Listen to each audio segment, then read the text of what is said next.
Bismillahirrahmanirrahim. Assalamualaikum warahmatullahi wabarakatuh.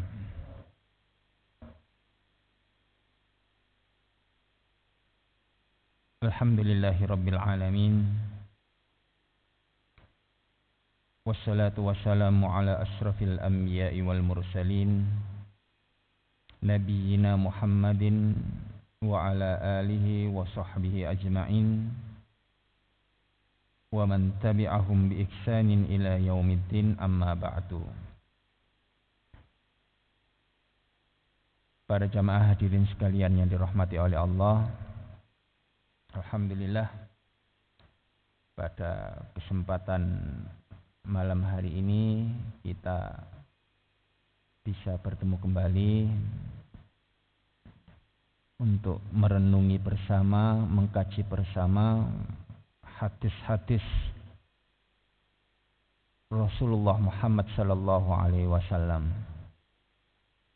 Semoga apa yang kita kaji bersama pada malam hari ini bisa menambah kekuatan keimanan kita, ketakwaan kita, amal soleh kita kepada Allah Subhanahu taala.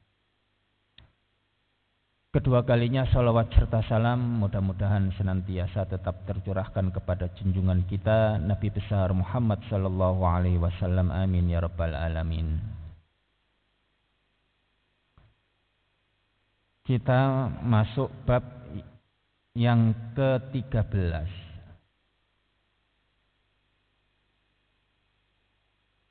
Bab tentang barang siapa yang ridho terhadap Allah sebagai Rabb-Nya, Islam sebagai agama, dan Muhammad sebagai Rasul utusannya. An Abbas ibni Abdul Muttalib, dari Abbas ibni Abdul Muttalib, annahu sami'a Rasulullah sallallahu alaihi wasallam yaqul,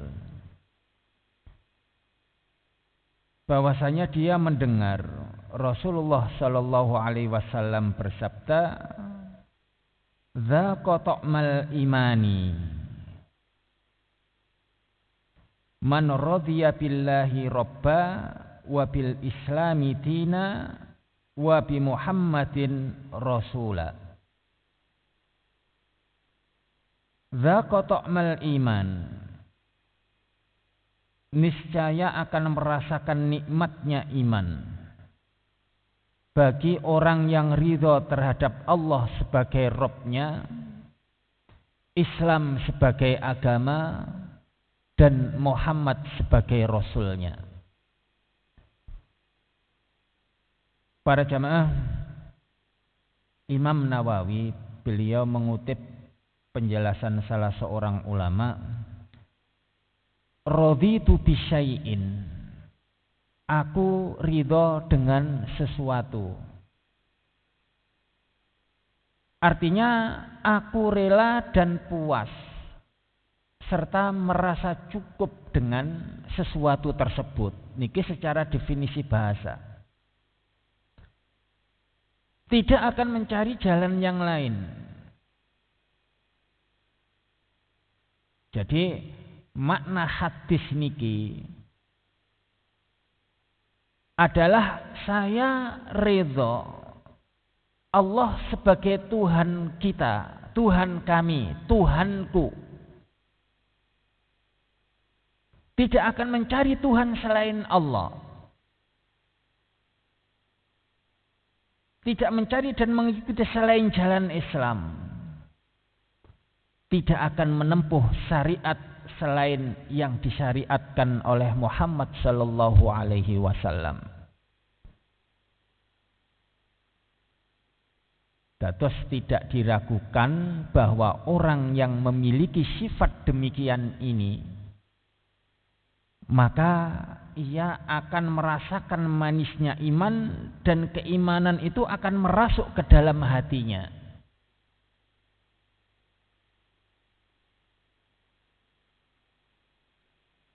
Al-Qadhi Iyad rahimahullah, beliau juga menjelaskan makna hadis niki. yaitu engkau telah beriman dengan benar. Jiwa niku merasa tentram dengan Allah dan agama Islam dan Muhammad sebagai utusan. Sehingga ini merupakan kekuatan yang menyelimuti hati kita. Ridho para jamaah terhadap semua apa-apa yang sudah ditetapkan oleh syariat. Karena kalau tanpa adanya keridhaan terhadap agama, terhadap Allah sebagai zat yang mengatur alam semesta ini, maka kita tidak akan mampu merasakan nikmatnya keimanan niku.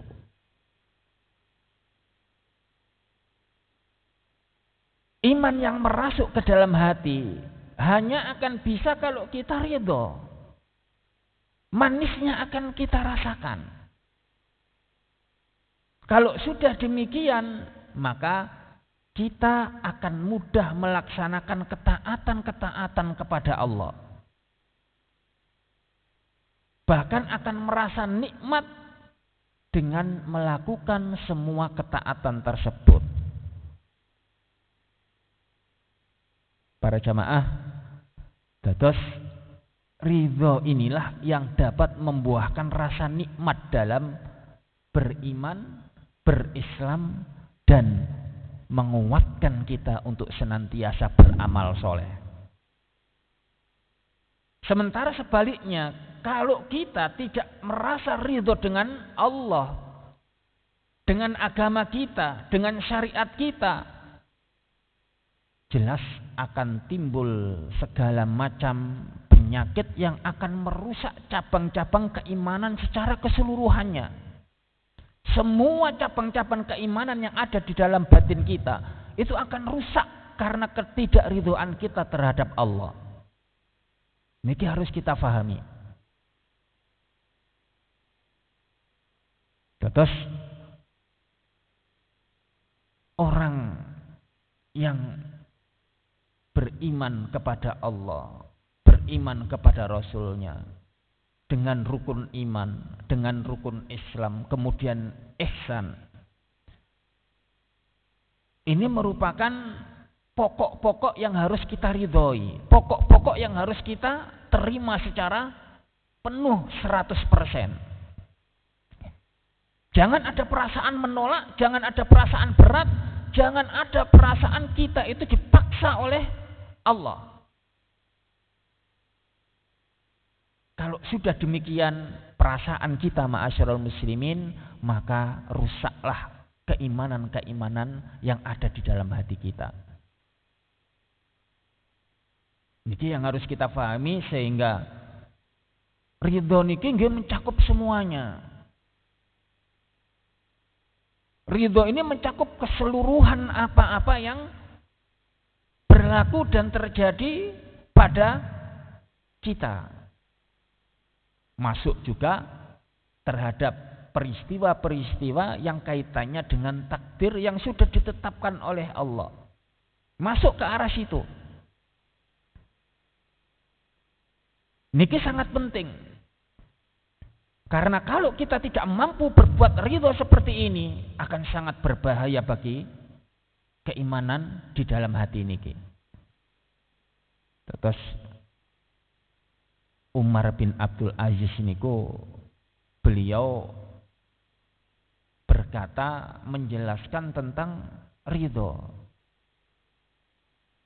Ridho itu terhadap Allah itu bagaimana sih? Gitu. Beliau hanya menjelaskan seperti ini. Apa yang paling aku sukai itu adalah qadha Allah. Ketetapan takdir Allah. Itu adalah perkara yang paling saya sukai. Semua ketetapan Allah baik terhadap syariat-syariatnya, terhadap kehidupan kita, kehidupannya, semua itu kita ridhoi, legowo kalau bahasa Jawa niku. Nerimo, Mboten enten penolakan di situ. Kalau sudah sampai tataran ini, maka berarti kita akan mendapatkan karunia Allah dengan karunia yang paling utama, ma'asyiral muslimin. Siapa yang sanggup berlaku ridho kepada Allah, maka dialah orang yang paling utama kedudukannya nanti di sisi Allah. Dalam sebuah atsar kitab Zabur yang diturunkan kepada Nabi Daud, niku disebutkan bahwa siapakah orang yang paling cepat berlalunya di atas sirat. Kata Allah, mereka adalah orang yang ridho terhadap hukumku.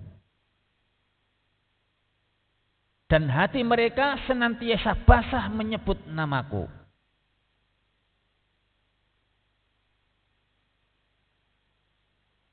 Niki keutamaan. Nanti orang-orang yang ridho kepada Allah, yang ridho dengan takdirnya, yang ridho dengan semua syariat-syariatnya, perintah dan larangannya, mereka adalah orang yang akan cepat sekali menyeberangi sirat.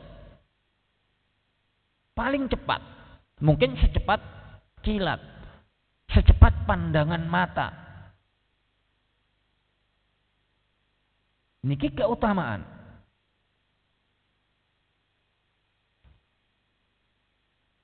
Terus para jamaah, kita harus masuk ke dalam jiwa kita. Sudahkah kita sanggup untuk berbuat ridho kepada Allah dan Rasul-Nya berikut semua apa-apa yang ditakdirkannya? Kalau sudah sanggup, berarti insya Allah bereslah keimanan yang ada di dalam hati kita. Dengan ridho, maka cabang-cabang keimanan itu akan tumbuh berkembang. Karena cabang keimanan itu sangat banyak, yang nanti akan kita teruskan dengan hadis cabang-cabang keimanan. Tanpa adanya keridhoan, cabang-cabang keimanan ini akan bantat. Bantat itu tidak akan tumbuh, tidak akan berkembang sama sekali, bahkan bisa mati. Oleh karena itu, ma'asyiral muslimin, hati-hati. Hati-hati terhadap apa-apa yang kita rasakan di dalam hati kita. Hati-hati dengan keluhan kita. Hati-hati dengan rengean kita kepada Allah lantaran ada sesuatu yang tidak kita ridhoi dari kehidupan kita. Entah itu lantaran harta, entah itu lantaran jabatan, entah itu lantaran apapun kondisi kita yang menurut kita tidak enak. Kemudian kita merasa tidak nyaman dengan keputusan Allah. Niki berbahaya. Sangat berbahaya, ma'asyiral muslimin. Oleh karena itu, salah seorang yang bernama Abdul Wahid bin Zaid dalam syarah niki, beliau mengatakan ridho itu adalah pintu Allah yang paling lebar. Surga dunia dan kesenangan orang-orang yang banyak beribadah. Jenengan bisa rasakan. Kalau jenengan ridho beribadah kepada Allah, ridho dengan sholat kita, ridho dengan puasa kita, ridho dengan infak kita, ridho dengan baca Quran kita, tahajud kita, dan semuanya, insya Allah ini akan merasakan nikmatnya.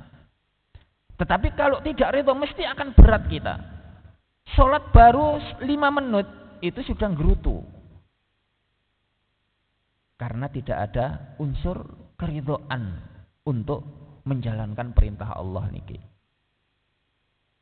Niki harus kita fahami.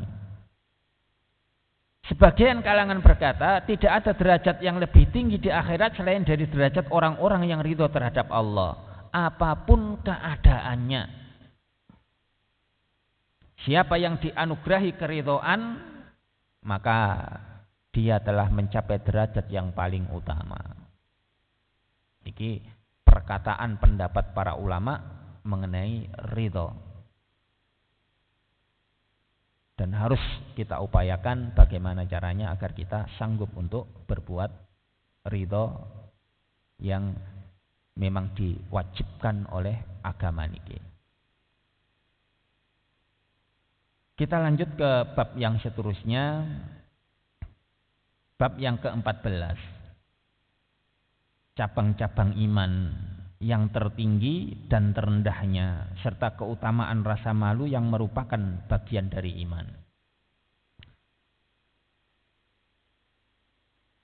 Dari Abu Hurairah radhiyallahu anhu, dari Nabi sallallahu alaihi wasallam bersabda, al-imanu bid'un wa sab'una syu'batan wal haya'u syu'batum minal iman.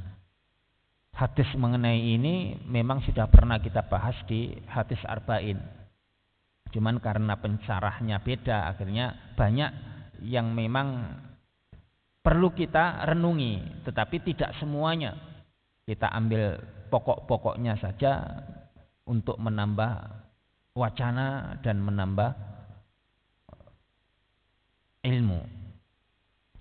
Para jamaah, tafsir 73 cabang iman, ini cabang ya, yang dijelaskan oleh Rasulullah dalam hadis ini, itu menurut para ulama sebenarnya kalau diteliti cabang-cabang itu ternyata lebih dari ini. Ini sebagaimana yang dikatakan oleh Al-Hafiz Abu Hatim ya. Beliau mengatakan, saya telah membahas makna hadis ini beberapa lama dan telah menghitung cabang-cabang dari iman tersebut. Ternyata jumlahnya lebih dari bilangan yang disebutkan di atas. Bahkan banyak sekali. Kemudian saya merujuk kepada sunnah-sunnah, lalu aku hitung setiap ketaatan yang dikategorikan oleh Rasulullah Shallallahu Alaihi Wasallam dalam 73 niki.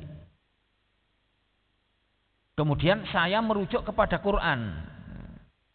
Semuanya saya hitung menurut Al-Hafiz Abu Hatim.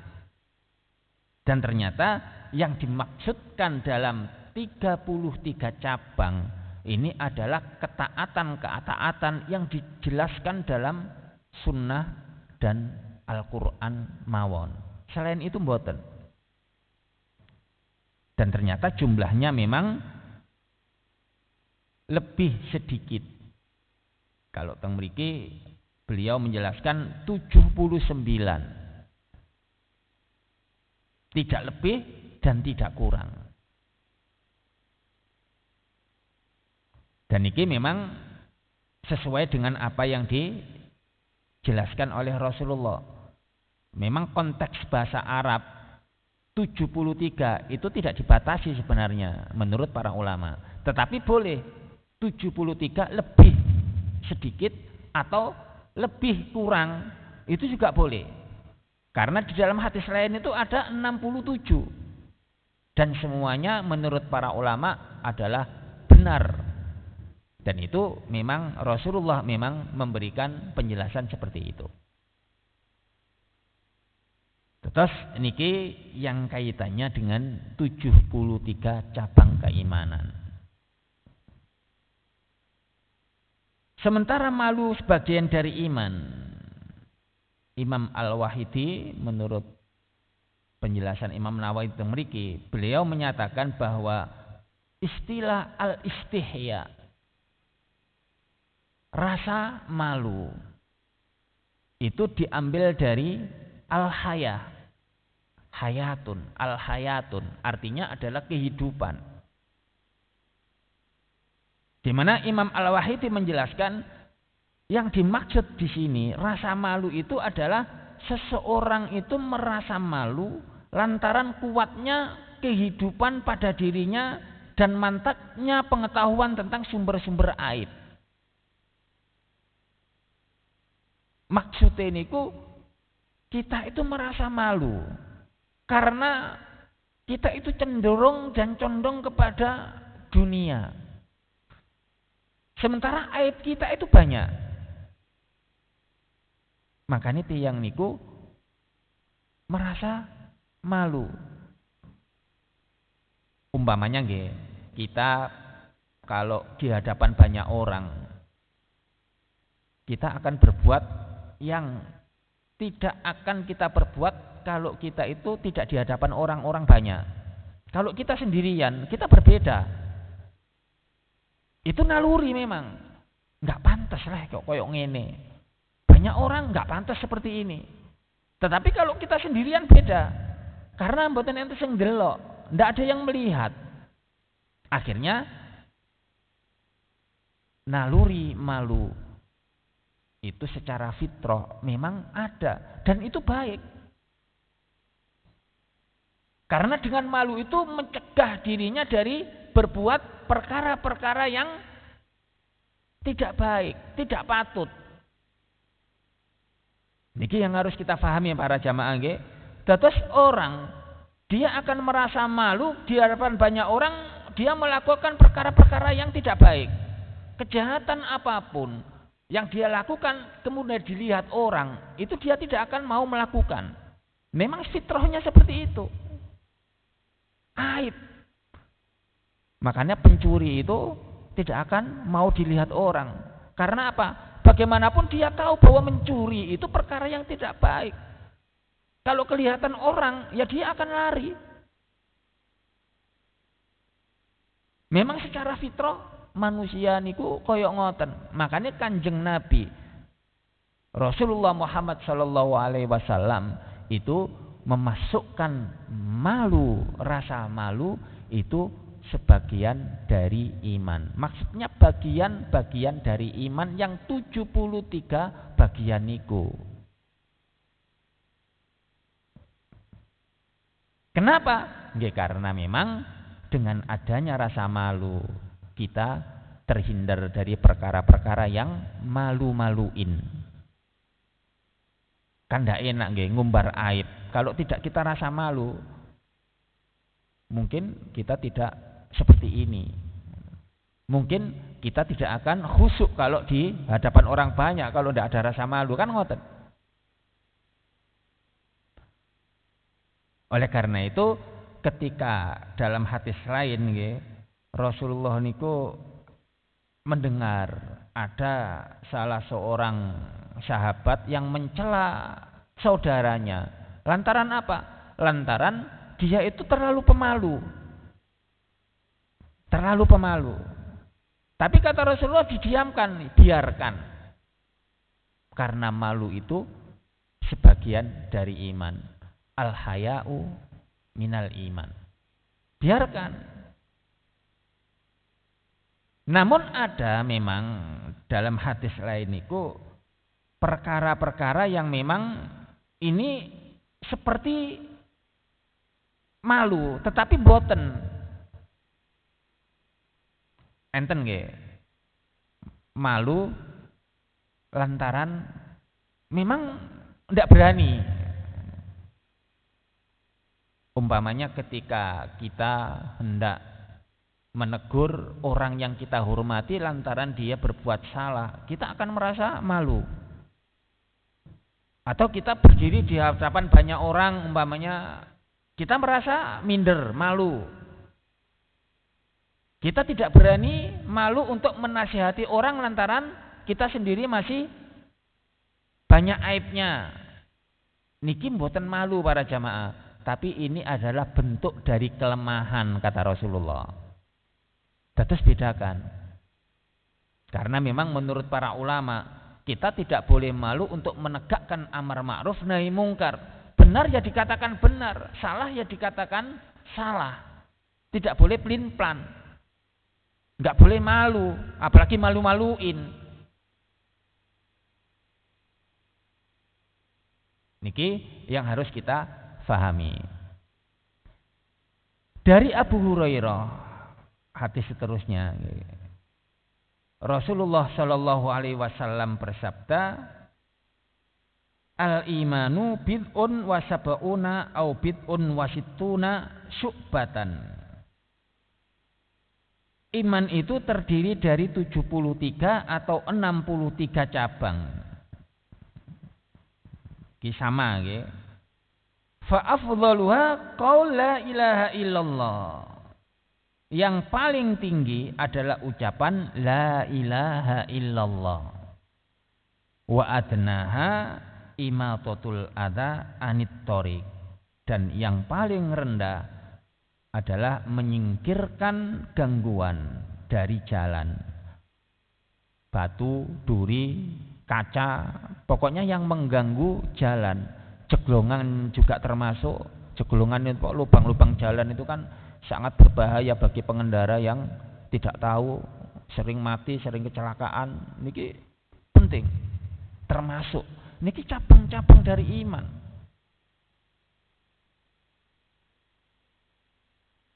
Al-Qadhi Iyad mengenai hadis niki menjelaskan panjang lebar, akan tetapi beliau memang hanya memberikan penjelasan bahwa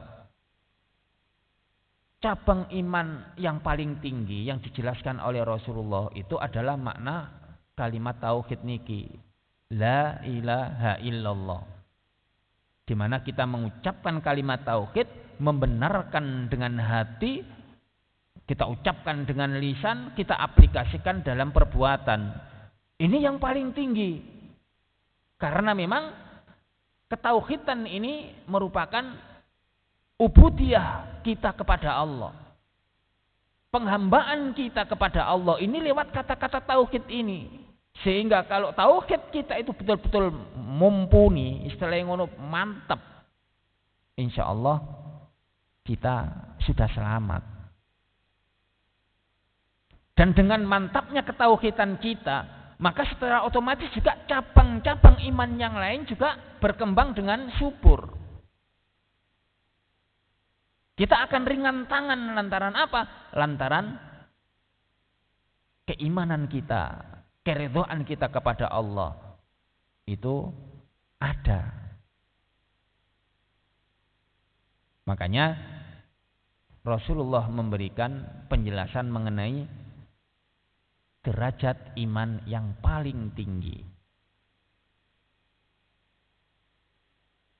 Lalu Rasulullah memberikan penjelasan yang paling rendah.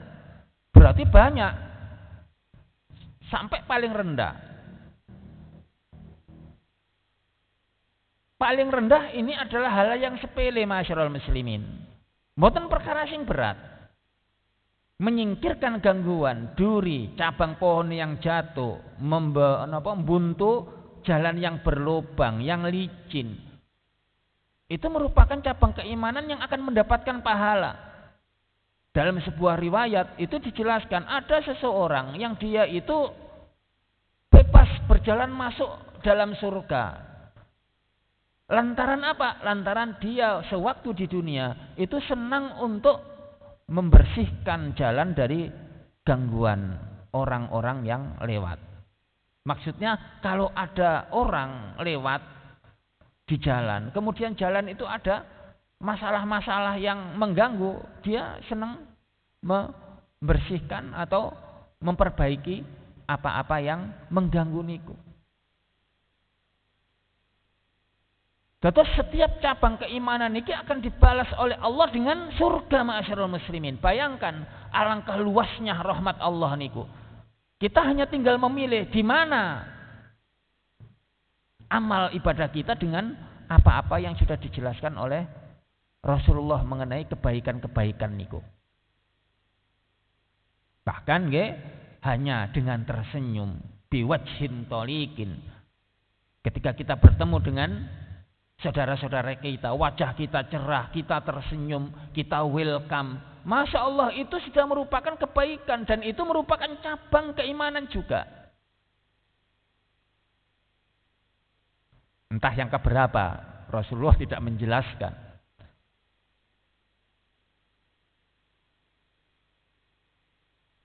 Yang tertinggi dari yang terendah, semuanya mendapatkan balasan dari Allah sesuai dengan apa yang kita lakukan. Terus niki yang kaitannya penjelasan mengenai iman dan cabang-cabangnya niki. Dan masuk kesempurnaan iman masuk juga di dalamnya.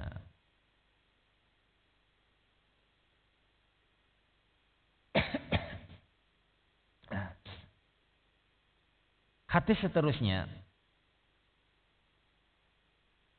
Nabi Shallallahu Alaihi Wasallam pernah mendengar, niki pun kula jelasaken wau nggih. Seseorang menasihati saudaranya tentang rasa malu, maka beliau pun bersabda, al-haya'u minal iman. Rasa malu adalah sebagian dari iman. Soalnya saudaranya niki ma'asyiral muslimin niku sungkan nek arep takok.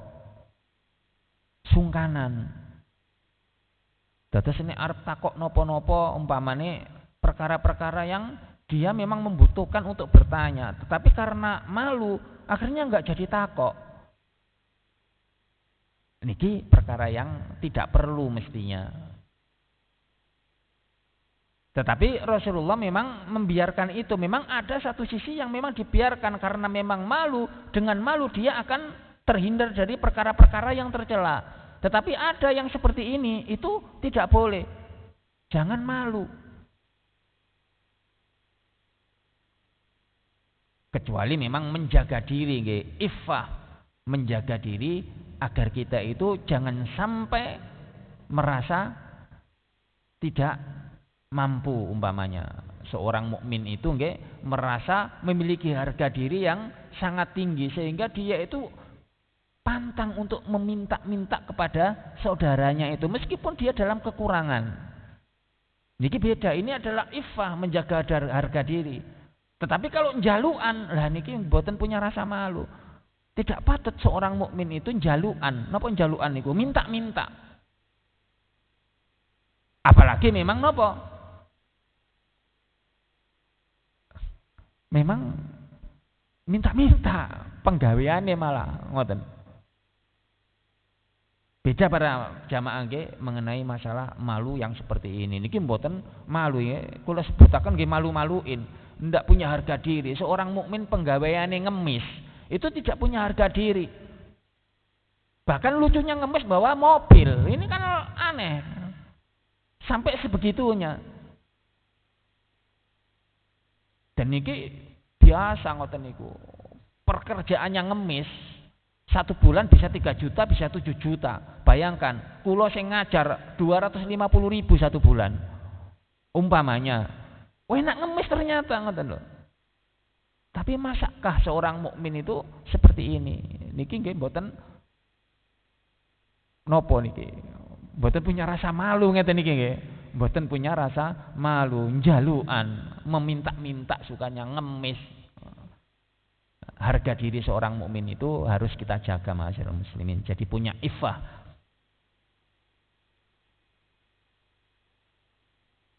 Hadis seterusnya, al-haya'u la ya'ti illa bi khairin. Rasa malu itu tidak akan mendatangkan kecuali kebaikan. Karena timbul ketentraman, timbul ketenangan niku nggih karena adanya rasa malu. Nek mboten ada rasa malu nggih, kita ke masjid ini ndak pakai baju. Atau seorang perempuan keluar dari rumahnya membuka aurat, ngobrol auratnya niki nggih rasa malu yang sudah hilang. Di mana ini kita lihat di mana-mana, biasa niku. Dianggap perkara sepele, padahal mengumbar aurat niki masuk dalam aturan syariat, tentu akan masuk dalam cabang-cabang keimanan yang mana akan merusak keimanan seseorang apabila dia melanggar syariat niki. Niki mboten difahami oleh kebanyakan orang-orang perempuan yang senang buka aurat niki. Saya Islam, tetapi ndak pakai jilbab. Kalau jalan ndak pakai baju. Kalau kerja hanya 1 paha. Alasannya kerja. Mboten enten rasa malu pun misalnya. Terus naudzubillah ma'asyiral muslimin, mari kita jaga putri-putri kita dari perkara-perkara yang melanggar aturan syariat niki. Anak putri kita sejak kecil harus kita didik untuk mempunyai rasa malu. Nah, sampean masih kecil ndak apa-apa keluar ndak pakai kudung, tetapi nanti kalau sudah besar tidak boleh keluar itu kemudian sembarangan. Karena ini akan membuat fitnah, dan memang agama memang seperti itu. Karena memang nggih fitrah niki kadang-kadang itu bisa dihilangkan. Ngoten lho. Nek mboten dididik secara syariat, fitrah yang seperti ini akan hilang. Makanya harus kita didik keimanan fitrah yang seperti ini. Jangan sampai kita biarkan.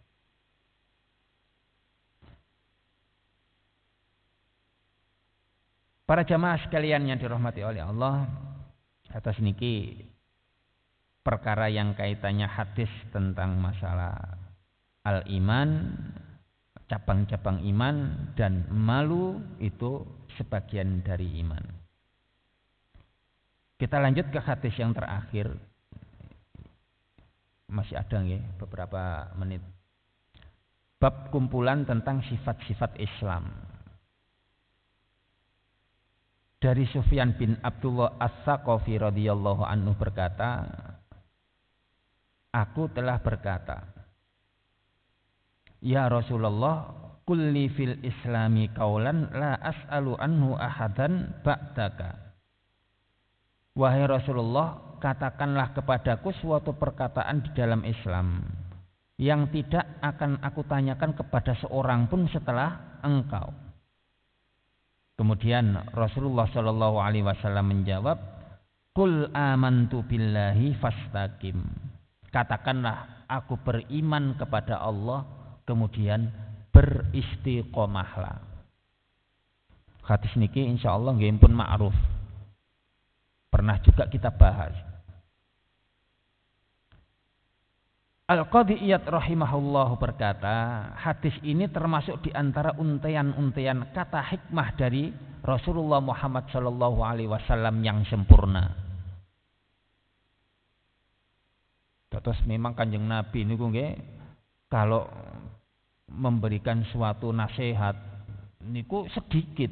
Niki nggih sedikit kan. Nggih. Qul amantu billahi summastaqim. Katakan aku beriman kepada Allah kemudian istiqomah. Sedikit saja, simpel, sepele. Akan tetapi ini beratnya itu sudah merupakan berat seberat-beratnya. Tidak gampang istiqomah niku ma'asyiral muslimin. Niku lho masalahnya. Sangat berat istiqomah itu. Tetapi Kanjeng Nabi memberikan perkataan yang sepele banget. Terus Kanjeng Nabi niku ketika turun mengenai ayat istiqomah niki, innalladzina qalu rabbunallahu tsumastaqamu. Sesungguhnya orang-orang yang mengatakan Tuhan kami adalah Allah kemudian mereka meneguhkan pendirian mereka. Iki Kanjeng Nabi niku sampai diriwayatkan beruban menerima ayat niki. Ketika ada ayat yang berkaitan dengan fastaqim kama umirta, maka tetaplah kamu pada jalan yang benar sebagaimana yang diperintahkan kepadamu. Ibnu Abbas itu meriwayatkan hadis niki sampai Rasulullah niku lho rambutnya itu beruban. Seseorang nggih tidak akan sanggup untuk menjadikan rambutnya beruban kecuali memang ada masalah-masalah yang berat. Umpamanya sekarang masih belum beruban, besoknya beruban. Ini tandanya orang ini memiliki masalah yang sangat berat. Umpamanya besoknya mau digantung. Umpamanya. Saking beratnya mikir, akhirnya jadilah rambut yang panjang itu jadi beruban semua. Itu bisa terjadi. Dan ini memang terjadi kepada Rasulullah. Karena memang Rasulullah betul-betul merasa sangat berat dengan turunnya ayat niki. Masya Allah. Kalau kita guys gak ngefek. Nah, beda memang Kanjeng Nabi kali kita. Tapi insya Allah kita nggih mboten-ngoten. Insya Allah kita akan memiliki perkara-perkara yang meskipun tidak sehebat Rasulullah, paling tidak nggih adalah nyetrum sedikit-sedikit begitu. Memang ada sebagian kalangan yang mengatakan maksudnya itu telah tampak tanda-tanda kelemahan sebelum tiba waktu tua. Niki maksudnya beruban niki. Memang ada yang menyatakan seperti itu. Karena memang dalam hadis Rasulullah itu pernah dihitung ubannya ya, oleh Anas bin Malik niku ternyata hanya 16. Ternyata hanya 16. Tetapi mboten masalah ngeten. Karena memang ada riwayat yang menyatakan bahwa ya Rasulullah kok jenengan sekarang beruban, ngoten. Sekarang beruban. Kemudian Rasulullah menjawab, sayyabatni Hud wa akhwatuha. Iya. Surat Hud dan saudara-saudaranya itu membuat kepalaku jadi beruban. Saking beratnya. Terus cara pandang Rasulullah dalam Al-Qur'an ya, membaca Quran niku saged membuat Kanjeng Nabi beruban. Karena apa? Karena Rasulullah memiliki rasa takut yang disertai hormat. Takutnya memang luar biasa. Karena memang napa? Dalam surat niku tergantung mengandung gambaran mengenai petaka yang dialami di akhir zaman. Huru-hara kiamat dan kesedihan-kesedihan yang akan dialami oleh umat manusia. Huru-haranya niku dijelaskan. Dalam surat Hud, Al-Waqi'ah, Al-Mursalat, An-Naba, At-Takwir. Niku mengenai gambaran akhir zaman masyarul muslimin. Dan Rasulullah faham betul. Tentu, Masya Allah, dengan kekuatan makrifatnya Kanjeng Nabi, jelas efek ini sangat besar. Apalagi memang dahsyatnya itu sudah jelas. Jenengan mesti akan tahu bagaimana surat An-Naba, bagaimana surat At-Takwir, bagaimana surat Al-Waqi'ah, bagaimana surat Hud yang menjelaskan masalah-masalah kengerian hari-hari kiamat, kengerian siksa kubur, kengerian nyawa diambil, kengerian kita mendapatkan berbagai macam goncangan-goncangan yang sangat dahsyat. Bagaimana tidak bisa menjadi beruban orang seperti Rasulullah. Nanti di hari kiamat orang melahirkan itu lalai kalau dia melahirkan. Ibu akan lari dari anaknya. Saking dahsyatnya masyarul muslimin. Terus niki merupakan perkara Masya Allah sangat perlu untuk kita kaji dan kita renungi. Sangat dalam. Karena sudah isya masih ada poin-poin yang perlu kita bahas, akan tetapi sudah seperti biasanya akan kita lanjutkan pada pertemuan yang akan datang insyaallah. Yang pasti kita sampai pada hadis istiqamah. Mudah-mudahan apa yang kita bahas mendapatkan keridhaan dan mendapatkan perkara-perkara yang baik bagi keimanan kita insyaallah. Dan kurang lebihnya kami mohon maaf yang sebesar-besarnya. Aqulu qouli hadza wa astaghfiru innahu wal ghafurur rahim. Assalamualaikum warahmatullahi wabarakatuh.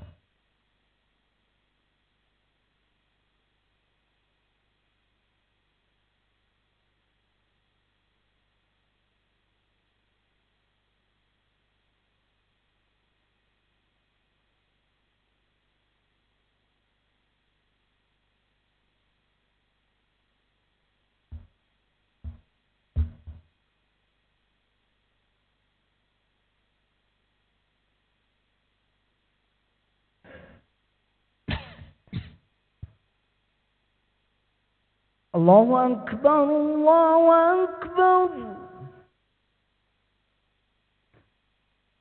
Allahu Akbar,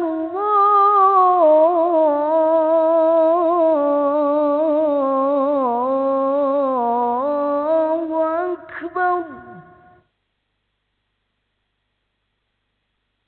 Asyhadu an la ilaha illallah.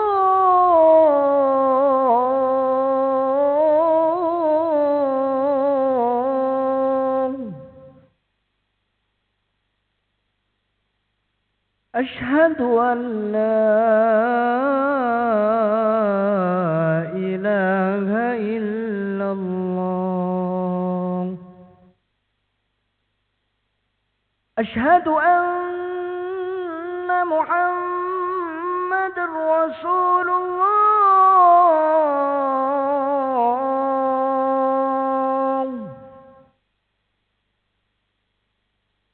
أشهد أن